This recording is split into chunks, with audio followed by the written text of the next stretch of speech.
a des milliers, j'insiste vraiment sur le fait, de milliers de camions qui sont en attente en Égypte et en Jordanie, avec toutes des camions qui ont été amenés là-bas par les Nations Unies et toutes les organisations humanitaires. Par exemple, pour nous avons une centaine de camions de médicaments et de matériel médical qui sont en attente depuis des mois. Ces camions sont là à quelques kilomètres parfois de là où une population de plus de 2 millions de personnes sont en train d'être dans des situations maintenant véritablement de famine. Quasiment, on arrive quasiment à cette situation où les gens n'ont plus accès à la nourriture. On le voit dans les marchés. Les marchés, il n'y a quasiment plus rien.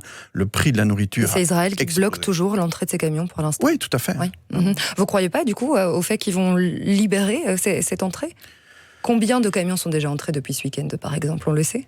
Écoutez, ce que je peux vous dire, en tout cas pour MSF, j'avais le responsable de la logistique et de l'approvisionnement. On espérait qu'au moment où je vous parle, on a à peu près 7 à 8 camions qui devraient passer la frontière avec du matériel. Hier soir, il n'y avait encore aucun camion qui avait traversé. Mais on espère que ce matin, on aura 7 ou 8 camions. On entend que tout cela, c'est une goutte d'eau dans l'océan des besoins de la bande de Gaza.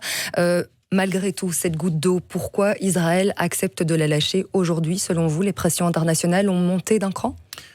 J'ai envie de le croire, très clairement, que c'est pour ça qu'on appelle à tous les États. On a écrit notamment des lettres aux différents chefs d'État de l'Union européenne pour mettre la pression maximum pour que cette situation cesse immédiatement. On ne peut pas continuer à avoir une population civile de plus de 2 millions de personnes qui est littéralement torturée pour l'instant et qui arrivent, leurs moyens de subsistance ne sont plus là pour rester, pour pouvoir vivre sur place. Donc il faut absolument que cette situation cesse et on a toute la capacité de la faire cesser immédiatement.